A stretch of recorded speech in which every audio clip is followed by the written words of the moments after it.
ರಾಮನ ನಾಮಸ್ಮರಣೆ ಮಾಡುವಂತ ಸಂದರ್ಭ ಒಳಗ ಮಾಡಬೇಕು ಲಕ್ಷ್ಯ ತ್ಯಾಗ. ಲಕ್ಷ್ಯ ತ್ಯಾಗ ಅಲ್ಲ, ಲಕ್ಷ್ಯ ಅಂದ್ರ ನಾ ಹಾಡಾಕತ್ತೀನಪ್ಪ ಅಂದ್ರ ನನ್ನ ಬಾಜಿಗೆ ನಾವು ನಗ್ತಾನ್ರಿ, ನನಗೆ ಹಾಡಾಕ ಬರುದಿಲ್ರಿ, ನನ್ನ ಧ್ವನಿ ಸರಿ ಇಲ್ರಿ ಅಂತ ಏನು ನಾಚ್ತಿರ್ತಾರಲ್ಲ ಅದಕ್ಕೆ ಲಕ್ಷ್ಯ ಅಂತ ಹೇಳಿಕೆಯಿಂದ ಸಂಸ್ಕೃತ ಒಳಗೆ ಕರೀತಾರೆ. ಅದಕ್ಕಾಗಿ ನಾವು ನಾಚಿಗೆ ಪಚಿಗೆ ಏನೆಲ್ಲ ಚೊಕ್ಕ ದಂಡಿಗಿಟ್ಟು ನಾಮಸ್ಮರಣೆ ಮಾಡ್ಬೇಕು. ಮಾಡ್ತಿರ್ಲ ನೀವು ಜೇಲ್ ಕಡ್ತಾ ಇಲ್ಲಿ ಏನೋ ಹನುಮ ಮಾಲಾಧಾರಣೆ ಮಾಡಿ ಕಿಚಿಂದ ನಾವು ನಾಮಸ್ಮರಣೆ ಮಾಡಿದ್ದ ಅಂತಂದ್ರೆ ಮುಂದಿನ ವರ್ಷ ಅಖಂಡ ಹಿಂದೂ ರಾಷ್ಟ್ರ ಆಗಿ ಆಗ್ತೈತೆ. ಅಡ್ಡಿ ಮಾತಾಡಿ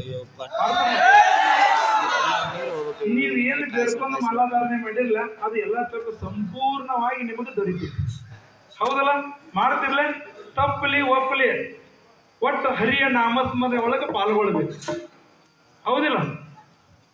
ಮೂಕಂ ಕರೋತಿ ವಾಚಾಲಂ ಪಂಗುಂ ಲಂಘತೆ ಗಿರಿಂ ಯತ್ ಕೃಪಾತಮಂ ಒಂದೇ ಮಾಧವಂ ಪರಮಾನಂದಂ ಅಂತ ಹೇಳ್ತಾರೆ.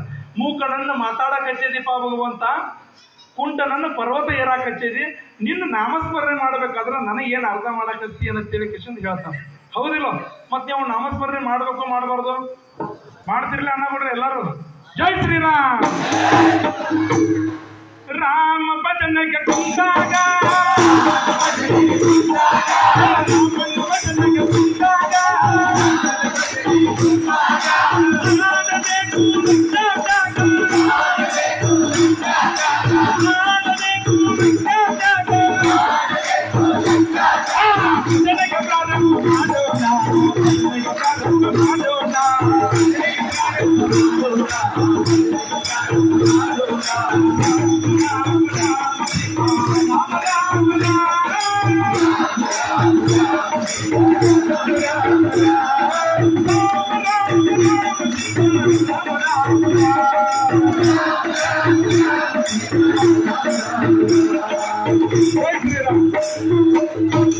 ನನ್ನ ಧ್ವನಿ ಸರಿ ಇಲ್ರಿ.